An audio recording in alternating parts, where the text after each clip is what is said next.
What do you say, everybody? It's time for Monday Night Quarterback. It's brought to you by Westgate Luxury Condominiums. And we do this show every Monday night on the Bama Insider YouTube channel. Like and subscribe. Give us a thumbs up as we hang out with you guys and talk Alabama football. Great to have Clint Lamb on. Clint, there's so much to talk about right now. Awesome to see you, but I hate to get into this right off the bat. But the big news is it's terrible. Alabama forward Darius Miles charged with capital murder. There was a shooting that was right outside of our producer Chris's apartment near the Strip. Yeah, it's a really unfortunate situation. And what's most unfortunate about it is that regardless of what role Darius Miles played, it was avoidable, right? There's what was Nick Saban's one of his favorite lines. One of the things about staying out of trouble is nothing good happens after midnight. And so if you're not out and about, and the kids are going to do that, young adults, I guess is the way to put it. So it's not like Darius Miles was doing anything that a lot of other athletes and college kids in general aren't doing. But I think Nick Saban's got a point that there isn't a whole lot of good that comes after midnight while you're out and about. And it's just, you hate it for her, Jamia Harris and her family. And you hate it for really everybody involved, because not only did it take a life, but it's ruined a lot of lives too. So, the main thing here is to make sure that we're all putting our thoughts and prayers out there for the victims, the victims' families, and then of course, Darius Miles and everybody involved on that side too. I mean, I don't think there's anything wrong with praying for them and hoping that they find, a better path than they're currently on. Yeah, look, both cars had guns in them.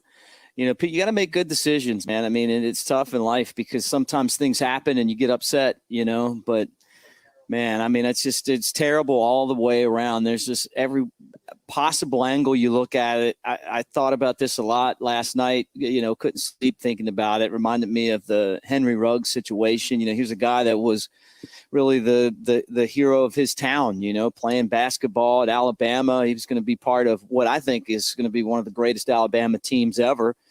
And instead, what he's looking at prison time and someone's dead. And, there's a lot of people grieving right now. And, all you can do is just hope and pray that there's something good that eventually comes out of this, because right now it's hard to see anything good.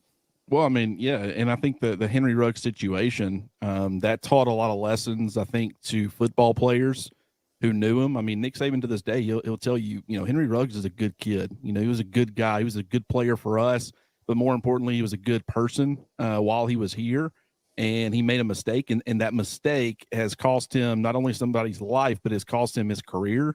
It's cost him his freedom.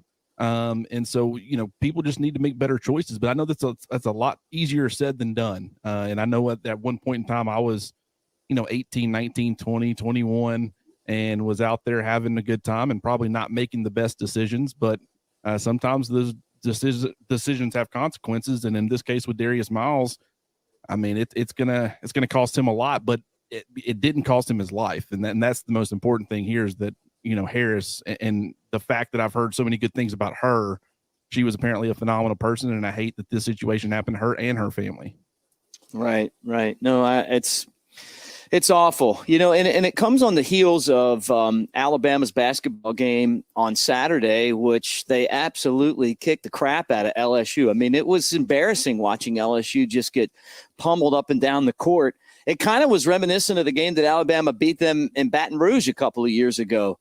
But this basketball team, just kind of changing gears a little bit, is special. Special is the way to put it. Yeah. And I think after that game the other night, a lot of people's looking at this Alabama team, guys or people who weren't doing it before, and they're saying this actually might be the best team in college basketball. And that's crazy to say. I think we all knew that this was a really good basketball team pretty much from the jump. But as we've continued to kind of progress through the season, not only do you see a lot of talent, but you see a team that's continuing to get better and better, week over week. And I don't think that they're peaking at the wrong time, because I think with all the young talent that they have and the fact that they're still developing and growing as a team, I think that they've got a chance to be, it maybe even better, which is crazy to think about as we continue to carry on through the season. And that's, something that we haven't seen in a very long time in Tuscaloosa on a basketball court.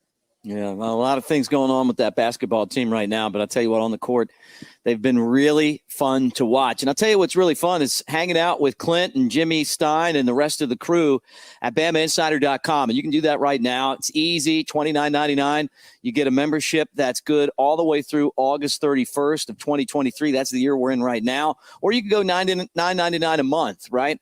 But this thing's getting bigger and better. You're going to want to be a part of it. It is the future of team sports sites is here, and this is it, BamaInsider.com. So mark my words, we're changing the face of coverage, and we want you guys, and we're so proud of what we're doing, and we want you guys to be part of it as well. So check it out, Bama Insider on 3, and thank you for being here for Monday Night Quarterback. All right, let's talk a little football. Since we spoke last, huge news is that what a lot of people that are hanging out on the message boards, and yeah, guys, I'm in Key West right now. Okay. I'm on vacation. So, but I'm never on vacation from this show, just on vacation from my normal spot. Right. So even got a parrot here next to me, giant parrot. See that? See that, Clint Lamb? Look at him staring down at you. Big bird. All right. But anyway, people have kind of on this message board, on this show, on all the shows, they wanted a new defensive coordinator, and Pete Golding is heading over to Ole Miss. They're going to get their wish. Yeah, I thought it was a decision that was coming. I think a lot of people saw it coming. Now, granted, I was a lot more confident in Bill O'Brien leaving than I was Pete Golding. But I think the changes at both coordinator spots was a very likely scenario for Alabama this offseason. And the first domino has fallen on that front. For Pete Golding, I think it's a new opportunity. I think in some ways he gets kind of a bad rap as far as anything that goes right with the program is due to Nick Saban, or anything that goes right with the defense, is, because of Nick Saban, and anything that goes wrong has been because of Pete Golding.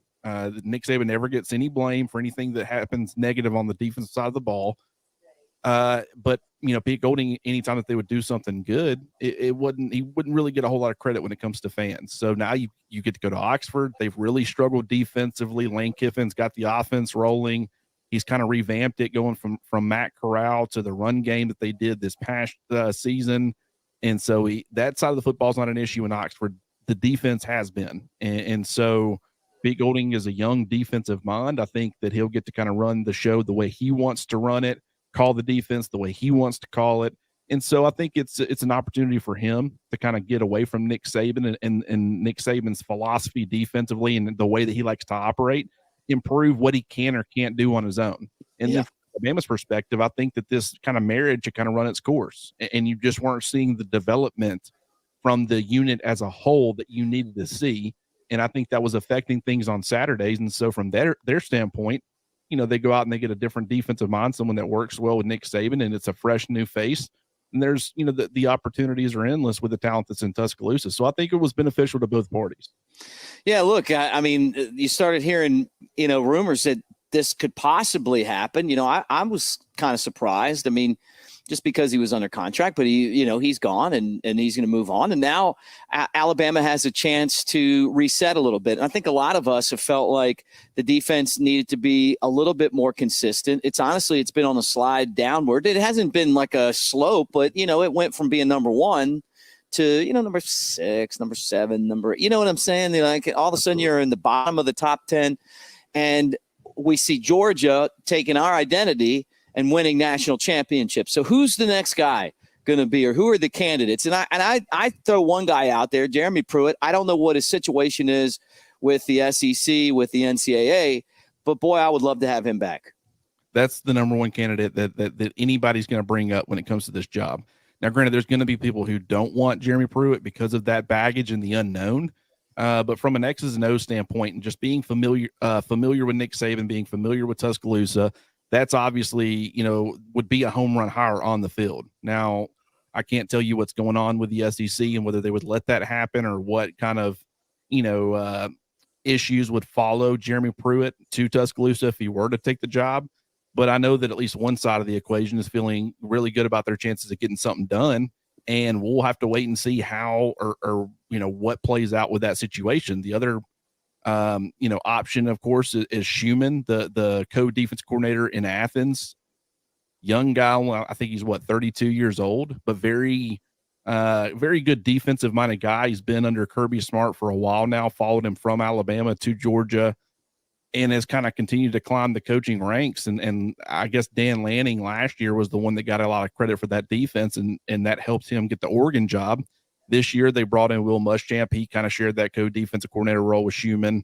But yet again, even though they'd replaced a ton of talent, a ridiculous amount of talent on that side of the football, continued to operate at a very high level. And you saw them doing, and what's crazy about the entire thing is that they were doing that with, a lack of a true dominant pass rusher. Like Right. they had a good interior pass rusher, and they've had, a good defensive line last year, but they didn't have a Will Anderson or a Dallas Turner or even a Chris Braswell caliber pass rusher, especially when Nolan Smith got hurt. And yet they continue to win football games because of good defensive performances. That can't be overlooked. So he's a young guy. He's creative. I know that, he's worked under Saban, so there's some familiarity there. Those would definitely be the two choices, or the top two choices if it were me. And then, of course, the third would be Jim Leonhard. Great defensive mind. I just wonder how he would fit culturally, being so familiar with the Big Ten and Wisconsin. And one thing about it, when you're a Big Ten defensive coordinator, the offenses that you're going against in the Big Ten, there's none that, are really even remotely as close outside of maybe an Ohio State to an SEC caliber defense. So that is something else to keep in mind.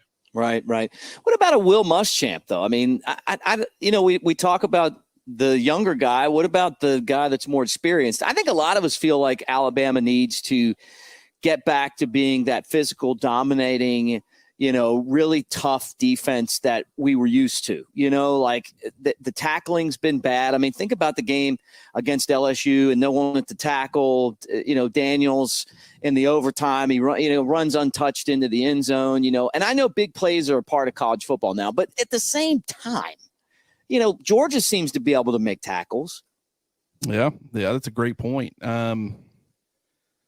Yeah, I think Will Muschamp, I haven't really heard about, I've seen his name be mentioned, but I haven't heard anybody that I've talked to about the situation really hadn't brought up Will Muschamp. I don't know how realistic that would be. Or somebody like that, if you couldn't get Pruitt, like somebody with experience that understands the Alabama way. I mean, I'm just throwing his name out there, but if you're not allowed to get Pruitt, which I don't know why we wouldn't. And I guess that's probably where we should be anyway, right? Talking about why we couldn't hire him. I mean, if Auburn can hire Hugh Freeze, and who left under more scandal than him from the conference, right?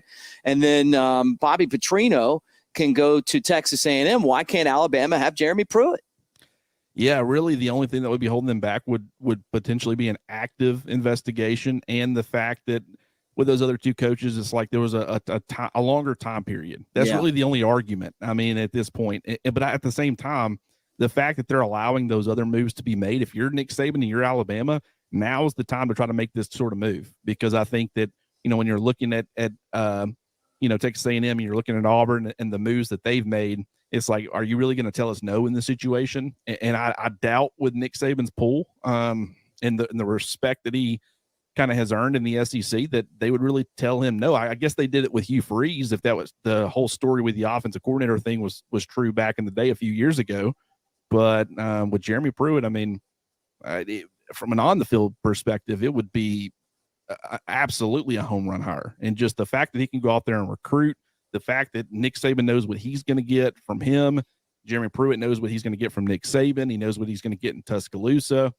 You really couldn't ask for anything better if you were an Alabama fan. But at the same time, Greg Schumann would certainly be a viable candidate as well. It's just a matter of which direction do you want to go. More of, granted, they're both familiar because, Schumann was at Alabama for several years. Right. Just wasn't as a position coach or as a defensive coordinator. He was still kind of climbing the ranks, but he's only 32 years old. So do you want to go with a younger, still trying to develop? But what he's done at Georgia or helped do at Georgia. Right. You can't really ignore how, effective that defense has been. And he's already kind of, as far as working with Saban and potentially working with Saban and having, multiple, inputs or opinions on situations. He was at, in Georgia with Dan Lanning and Kirby Smart last year. He was with, of course, Will Muschamp and Smart this year. So that's a lot of different, very highly respected defensive minds all putting their input in and, coming up with a product on Saturday and how they're going to execute on Saturdays that really was effective. So I think that would also, work as well.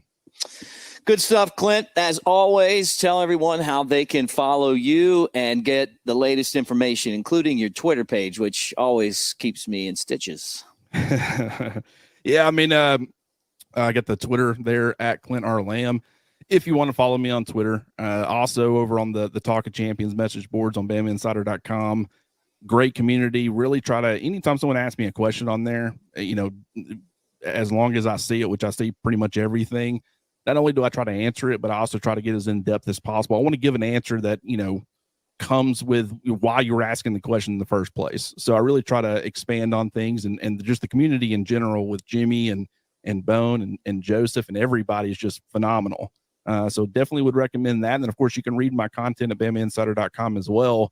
Ben, I did a way too early offensive depth chart projection last week. Right now I'm going to break the defense up into a couple parts, but we're not just going to do a too deep projection. I dove into the whole entire roster, and I really try to dive into the weeds and explain, and all my decisions and what went into it and stuff. So I really try to get down into the weeds for people. So that's going to be coming out, one of them today and probably one of them tomorrow. Awesome. Well, thanks, Clint. And we'll talk to you again real soon, man. Keep up the good work.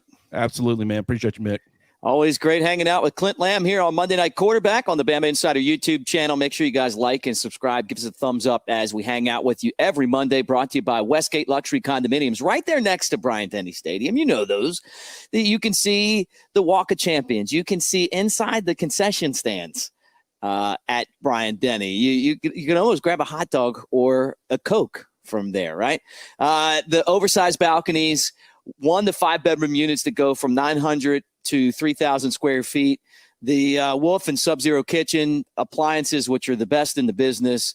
You got the parking, which is right next to the stadium. That's amazing. I mean, next to campus, next to the strip. And then the Skygate Club on the roof. That's where we do all of our Alabama post-game shows. And you guys know that because you hang out with us after every Alabama game. So anyway, Monday Night Quarterback. Let's bring on Jimmy Stein. Let's keep the conversation going. A lot going on in the world of Alabama. Jimmy, first off, how you doing, man? Doing great. Really enjoying this basketball season, despite the horrible news yesterday. Alabama ranked number 4 in today's poll. So, there is nothing better to wait for next football season when you got another dominant team to root for in the countdown to next football season. Yeah, Clint and I got into the Darius Miles situation earlier in the show to lead it off. And, I mean, I think we all kind of feel the same way. We're just, sickened and sad and wish it just didn't happen. I mean, I don't know that there's any more to be said on that. So let's concentrate on this basketball team. Jimmy, I think this is the best Alabama basketball team that Alabama's ever fielded. Wow. That is saying a lot, and I'm not disagreeing, which is also saying a lot. I think there was a team Alabama had in 1976. I was a little too young for that. I have no recollection of it, but I've read quite a bit about it. I was somewhat barely alive. I think this is maybe Alabama's best team since '76. That team went to the NCAA tournament, lost in what amounts to the Sweet 16 round to Indiana, who was undefeated, right, and went on to win the national championship as Bobby Knight's only undefeated national champion Indiana team, and they beat Alabama by 1 basket in that '76 game. And Bobby Knight went on to say in his famous book, that Alabama was the best team that they had played in '76. Wow. So I think we're the second best team that year. They were also really good one year with Mark Gottfried on the team in '87. That was a really good team. I think they won the SEC at something like 16-2. Won the SEC tournament, went to the Sweet 16, and were knocked out by Providence, coached by young Rick Pitino with a star guard Billy Donovan. They beat Alabama in '80. That was a great Alabama team. And, of course, the Nate Oates team just 2 years ago was outstanding, won the SEC tournament, went to the Sweet 16, lost in overtime to a really hot UCLA team. That was one of the great Alabama teams of all time. And, of course, one Alabama team made it all the way to the Elite Eight.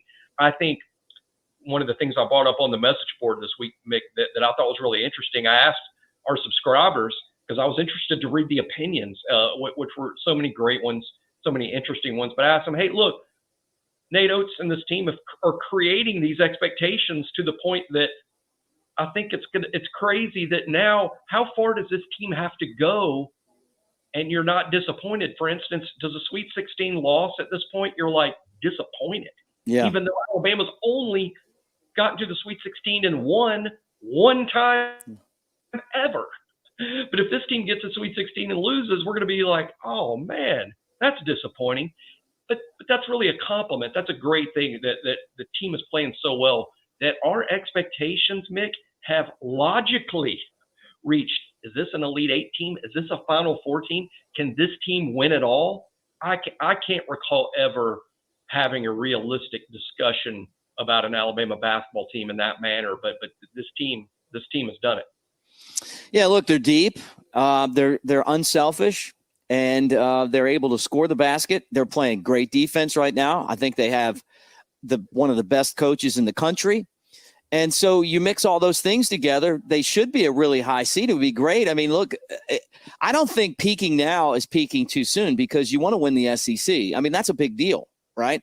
And then you win the SEC and you keep rolling. Maybe they're number one seed. I mean, right now they're projected to be a number one. Everybody else lost on Saturday, but Alabama won by like 40. Yeah, they're projected number one seed today.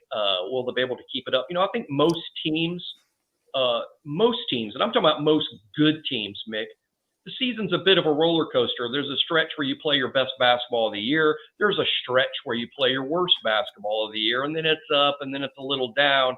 And what you hope is that you're up once the postseason gets here and you're playing your best basketball of the year at the end. However, there are some elite teams, truly elite teams, Mick.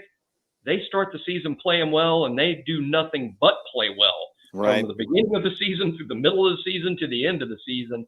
Let's hope that Alabama's one of those type teams. But boy, it's the truly elite that are really good from beginning to end. If Alabama has a dip, and gosh knows what happened over the weekend, Mick, is one of those things that could unfortunately, sort of start a little dip if the team's not there mentally. You hope you get it back, right when the postseason starts. Because regardless of how the whole season went, you need to be playing your best basketball at the end. That's when you're playing the games that everyone's going to remember forever. Right. Well said. And again, prayers to the victim and for all the families involved and the players as well, or Darius and everybody else. I mean, it's such a bad situation. So you wonder how that's going to affect the team too. They're humans, man. I mean, like we're all humans, I didn't sleep last night thinking about it. These guys knew them and played with them. And so, there could be, it's going to be something. It will be. It'll be something that sticks with every person on that team that had interaction with him for a long time, so we'll find out more when the details come out. But this team has just been so special to watch so far. So we'll keep watching and we'll see what else they can do. On the same front, it was the university was sending out signals that they were going to delay the building of the new gym. I've been critical of them. They need a new gym. People want to say that Coleman Coliseum's okay. I don't think it is. I think it stinks in there. It's too big. I never liked the place. I'm a basketball fan. I grew up watching college basketball, and I never felt like that gym was made for basketball. It felt like it was made for gymnastics. It's perfect for gymnastics, right? But it's not perfect for basketball. There's no suites. You need the people to be closer. It needs to be more of a home court advantage. We thought we were getting one. Then all of a sudden we start hearing they're not. Well, I'm hearing now, Jimmy, and I wanted to know what you thought, but I think that they're going to put that back on again, right? Right. I have no doubt that at some point a new arena will be built. I have no doubt that's true. I do think it may be a little longer than was hoped. At one point, it seemed like this was full steam ahead. This was happening, and plans were drawn up, and they'd settled on a design and had talked about 2 or 3 different locations on campus, and the Board of Trustees approved it, and this is just going to happen. And then 2 enormous things occurred to sort of stop it in its tracks. And number one was the economy itself, and inflation, and particularly as it related to construction. Ironically, I have a sister in Baldwin County that's building a house. Same thing with her. Everything was going full force, and then boom, lumber doubled. And then they're like, well, we're just going to put this on hold and build it later. literally on a much larger scale, that's what's going on with the basketball arena. But secondly, another factor, and I don't think that the university is going to talk about this out loud, at least, to the media or to the public because of the way it sounds. But let's be honest, NIL happened too. At the time that they were designing this arena, at the time that they were making plans, NIL came around, and now you have to spend a lot of money on the roster. And it can't be university money. The money doesn't come from Alabama that pays these guys for their NIL rights. The money comes from boosters and companies. Unfortunately, it's the exact same boosters and companies that were building that building. So it's kind of a reallocation, or let's call it a reprioritization of, okay, we have to address NIL first and make sure that we're well set there. But I think once that Alabama's got a plan that works for NIL with basketball, and they do already, obviously they're very competitive. They wouldn't have the team on the floor right now without it. So obviously it's working. I think Nate Oates, whether publicly or privately, would share my opinion that yes, Nate wants the arena too. He wants the arena just like Nick does, just like Jimmy does, just like the fans do. But even Nate would tell you, okay, NIL first, arena second. That doesn't mean the arena will never get here. It just means that, hey, this might take a hot minute before they restart it. Right. But if they don't start it, this guy's going to be highly sought after by the big money schools that prioritize basketball. So, for Alabama to keep this guy, and then they've got something special right now. I mean, Greg Byrne hit the jackpot when he got Nate Oates. I mean, I don't remember Alabama ever being in this spot in basketball. I mean, they've had a year or two here and there. But they, Mark Gottfried, we thought he recruited, good, but maybe didn't develop as good. But he didn't have teams like this. I mean, Brandon Miller's the best player in the country. I agree. And again, I agree that Nate has said, hey, I would like to have a new arena. No question, that's true. Nate wants this to happen. But at the same time, let's say, for instance, Texas called. I mean, this is the reality of the situation. If Texas and Nate ever had a phone call, and Texas goes, wow, we like what you've done at Alabama. You look outstanding. We think you'd be a great fit here. Nate's first question to Texas is going to be, how well funded is your NIL basketball program? That's his first question. Right. He ain't going to ask about the arena. That'll be the second, third, fourth question. But the first question is always going to be, all right, would I be able to be competitive NIL-wise at Texas in terms of what's your NIL organization, how well is it funded? And of course, Texas, I mean, that's a crazy example because it's well funded. But the point is, I don't think, to my knowledge, Mick, I don't think Nate Oates is upset that more hasn't been done on the arena. I think he completely understands and totally supports the idea that, hey, we have to have the best NIL program in this league. Then I can build the best roster in this league, and then we will have them playing in the best arena in this league. Hanging out with Jimmy Stein here on Monday Night Quarterback on the Bama Insider YouTube channel. Last question for you, Jimmy. Let's get into football. It is Monday Night Quarterback, and let's talk about this defensive coordinator job. We think the OC job's about to open as well, but this week it's official. Alabama lost, or maybe they escorted. I don't know, however you're going to look at this. Pete Golding to Ole Miss, and now they have an opening at defensive coordinator. Who's the next guy? I think right now, I mean, my answer can change as if my sources change answers or I change opinions. But as we, as we have this conversation, Mick, I think it's one of three people. I think Jeremy Pruitt is a strong candidate. I think Glenn Schumann at Georgia makes a lot of sense. I think Jim Leonard, formerly of Wisconsin.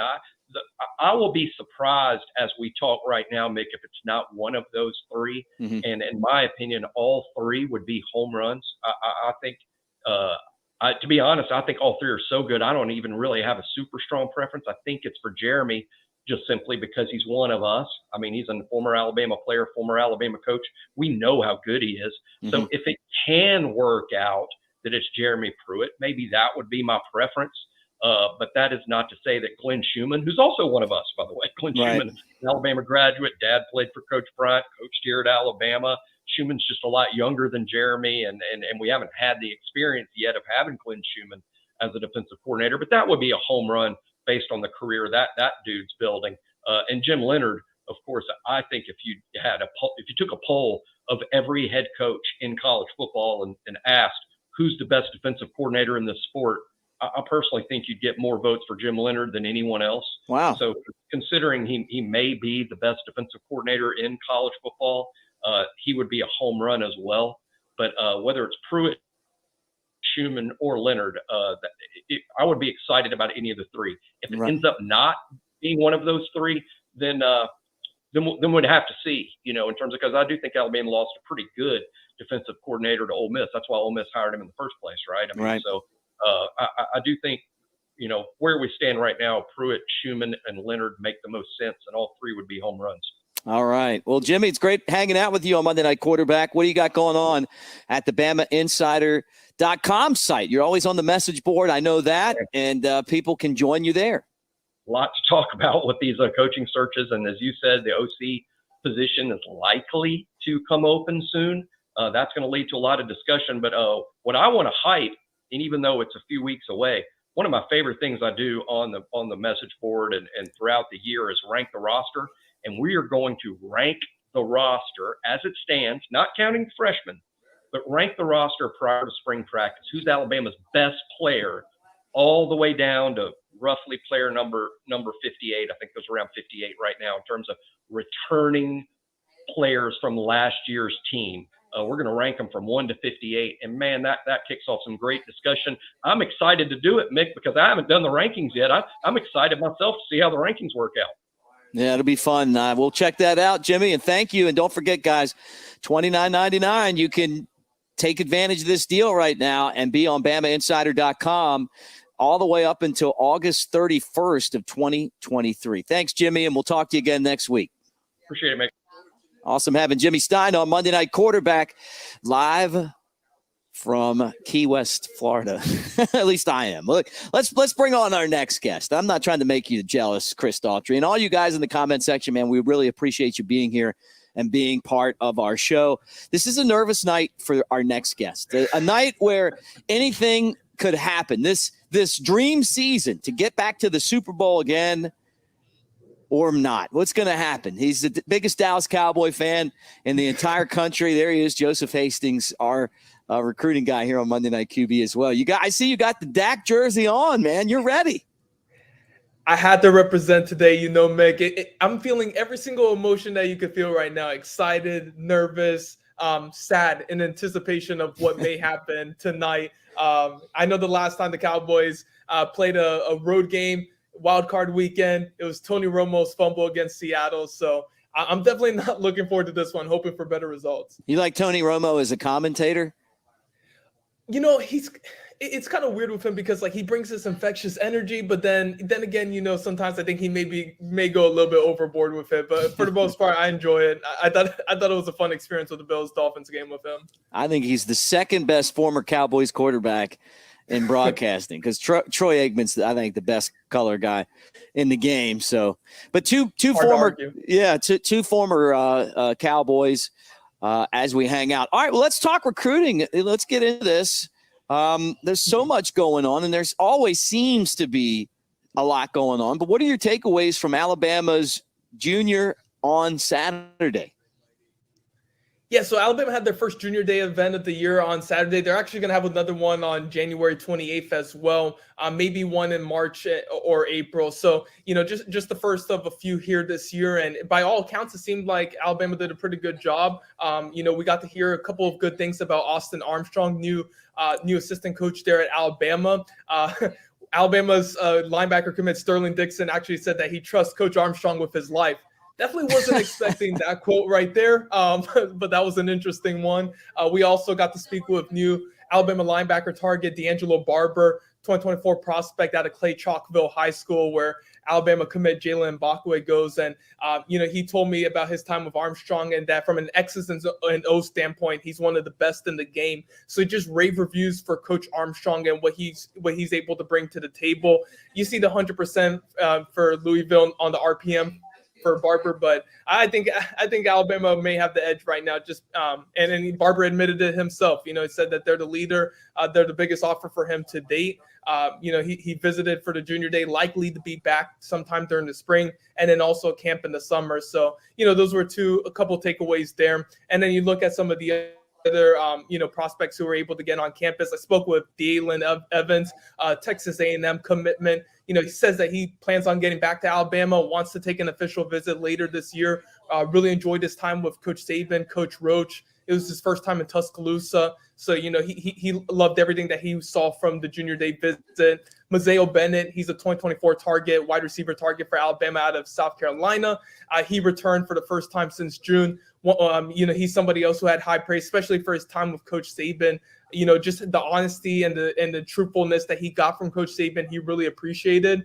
A lot of these guys, you thought they would stay for the entire game. Initially, that's what the expectation was for the entire game against LSU, the basketball game. But at halftime, it was pretty much over, and that's when a lot of them left. So, he got Mazeo's one who got to stay for a half there. And it's going to be interesting to see what happens in that recruitment. Bama's really high on his list. So South Carolina, he was previously committed to Tennessee. So we'll see what happens there. But based off what we heard, it was a relatively small junior day compared to what we expect on January 28th. But it seemed like there was good returns there for Alabama. I love that name, Mazeo. That's a cool name. I've never heard of that before. Me but neither. I like it. Yeah. Yeah, he's a really good kid. I actually got to cover him when I was covering Clemson a couple of years ago, and he had a couple teammates that went out to Clemson. So, yeah, him and his family are great people, and you can see why Alabama likes him. Yeah, it's a cool name. Where did Bama commits visit last weekend? That's something that you kind of track throughout the process. Yeah, as interesting as it is to see that Ryan Williams and Sterling Dixon, a couple of Alabama commits, made it on campus this past weekend. It's also interesting to see that Perry Thompson and Martavius Collins, a couple of 2024 commits, went out to Auburn. I don't think this is necessarily too surprising. We spoke with Thompson back in November, and he said he's locked in with Alabama, but also mentioned that he plans on taking visits to other schools this spring. It's not really too surprising. Coach Saban and company allow their prospects to take visits elsewhere. We saw that with Justice Haynes taking a visit to Georgia in November. Caleb Downs went on that same trip and then also went up to Ohio State as well. Richard Young visited Florida multiple times. Tony Mitchell took official visits to Auburn and Texas A&M the month that he signed to Alabama in December. So, and all of them ended up signing with the Crimson Tide. So while you always do have some concerns when your commits visit elsewhere. You want it to be like, you're in the relationship, you shut things down. I don't think there's too much of a concern here. Alabama's done a really good job with both prospects here, and they should be allowed to enjoy the process, to the fullest ability. So yeah, they did visit Auburn. Wouldn't be surprised if Perry gets out to Tennessee or Florida. Those were a couple of other schools he had mentioned to me. Martavius Collins may visit a few other schools as well, but for the time being, it seems like both are solid with Alabama. Hanging out with Joseph Hastings here on Monday Night Quarterback. Guys, like and subscribe. Give us the thumbs up as you hang out with us. I see all you guys out there. And in the comment section as well, we appreciate every one of you for being part of the show. But, yeah, hit the bell so you know every time we go live. And then don't forget tonight, if you're watching this show live, there's a big football game between the Cowboys and Tampa Bay. Maybe it's over when you're watching it because I know a lot of you guys watch the replay, but that should be a battle. Talking about battle, Nate Oates has been battling on the recruiting trail. Is there anything that this guy can't do as coach? What's the latest basketball recruiting news? It's crazy we're talking basketball, but they have forced us to talk basketball with what they are doing on the court right now. Yeah, so it was really interesting because last week Alabama was able to crack the top 5 and top 6 for some of the top players in the country. You look at LeBaron Phillip, he's somebody out of Baker High School in Mobile, Alabama, averaging over 40 points per game. He has Alabama in his top 5. And, it seems like the Crimson Tide are doing a really good job in that recruitment there. But it's going to come down to what appears to be a dogfight with them and the other in-state school, the Auburn Tigers. That's a program there that's continuing to do well on the recruiting trail, and Alabama's going to have their hands full with them as well. But Phillips is obviously one to pay attention to, as well as Elijah Moore. He's someone who's going to be committing here in the next few weeks. He's out of the Northeast. That's an area that Nate Oates and company are pretty familiar with. With Brian Hodgson's ties to the area, and then also Coach Oach having coached Buffalo before. So, Elijah Moore, he plans on taking an official visit to Alabama the 24th to the 26th of this month. We'll see if that happens. It's not necessarily 100% set in stone, and he wants to commit sometime late in January or early February. You see the on-3 recruiting prediction machine, kind of what I've been hearing. It's Syracuse and Oklahoma State. Obviously Syracuse is the nearby school there for the Bronx, New York native. And, that's a recruitment there that obviously Alabama would like to come out on top four. They're one of his finalists, and some other schools like Miami and Arkansas are in the mix there. But it's going to be really important to get him down on campus for an official visit. If they don't, it's going to be tough to see them come out on top in this one.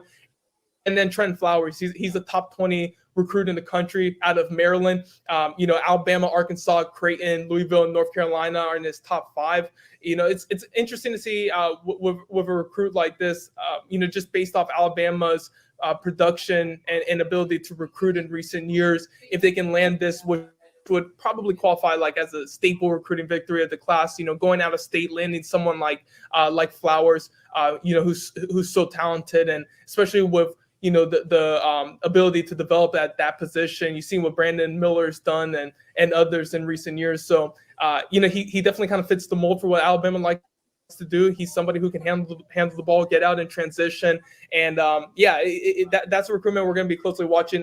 Oklahoma's not in that top mix, so the prediction machine's a little bit off. Seems like Creighton is kind of the school to watch there, but if Alabama can get him on campus and keep it steady throughout this recruitment, I think they have a shot there. So yeah, it was a pretty good 24 hours essentially for Alabama on the recruiting trail here. It was literally within the span of less than 24 hours that they made the top 5 or top 6 for each of those 3 recruits. So, they're hoping to land at least 1, if not 2, or even all 3 of them. That'd be ideal. That's crazy that Alabama's in the conversation with schools like Syracuse, basketball, blue bloods for players, but that shows you what's going on right now on the court. Hashtag basketball school or yeah. No, I mean, really, I know. I'm both. Like I remember the Gators won the national championship in both sports before. It'd be great to see Alabama do the same thing. Alabama's never even been to the Final Four, but this year could be the year.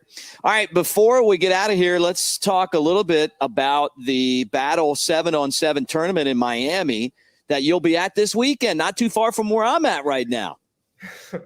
I have a little bit of a cheesy smile on my face. I went to this event last year. There's always so much talent, at events like this one here. Battle is one of the top 7-on-7 programs in the country, and a lot of top kids in the country come out to these events, especially one like Miami, because not only are you going for the event, but you're also going for, the Miami Hurricanes have a junior day there. You also can go to the beach. So it's usually an attractive, tournament. So I know that Alabama quarterback commit Julian Sane will be out. I'm hoping to gather some more names throughout the next few days, but I'm expecting a lot of top prospects on Alabama's radar and on the other schools' radars to be out there. So Sane is one I definitely want to see in person, because it was going to be tough for me to make that trip out to California. I'm kind of glad he's coming now to Miami and making it a little bit easier for me. But, I'll definitely have plenty of videos. We'll be posting that on Bama Insider, any intel that we get throughout the weekend, because it's a 2-day tournament. So Battle Miami is definitely a very exciting one. Expect a lot of big-time kids to show up for it. All right. Well, Joseph, hopefully you have a very festive night as you watch this football game. This is not a Tampa Bay Pirate right here. This is a Fairhope Pirate, just by the way. Very close, though. I thought Chris had messaged you, said that, hey, Joseph is in Tampa. If you have a Tampa Bay related hat, put it on. I thought that's what that was about. Glad to see it. No. I had to tell you that. So you're going to be at the game? Yes, I'll be at the game. Oh, love them Cowboys. We'll see what happens. So we'll have fun tonight, man. Have a safe and great night. And thank you, as always. Great stuff, Joseph Hastings, and our entire crew, Clint and Jimmy, Chris behind the scenes. And don't forget, guys, you can join BamaInsider.com on $29.99 until August 31st. 2023, or you can pay $9.99 a month, but that's going to get you all the recruiting. There's a lot going on with the transfer portal. You want to know what's going on with the new coaches that Alabama's bringing in. They cover that. The message board, you guys want to kind of cut it up there. That's available for you as well. And Joseph keeps you with Andrew Bone. The recruiting, it keeps you updated. So check it out. Anything else that you want to get into, Joseph, before we close up shop tonight? Nope, just go Cowboys. Hopefully, hopefully everything goes our way. And definitely excited about this upcoming weekend and talking with you about it next Monday. Hopefully, we'll be talking about 2 Cowboy victories because we have tonight and then hopefully Sunday too. All right. Well, that'd be great. So for our entire crew, including Chris Daughtry and the guy that puts it all together, Kyle Henderson, I'm Mick Gillespie, thanking you guys for being part of our show tonight. Make sure that you like and subscribe to the Bama Insider YouTube channel to be a part of everything that we're doing here online. Tomorrow, Andrew Bone talks recruiting with the Bone Show, and then anything breaking, we'll have it for you. So make sure you hit the bell. Alabama hires a defensive coordinator. Alabama gets a commitment. We're going to have it for you first right here on the Bama Insider YouTube channel. Thanks for watching, guys, and Roll Tide.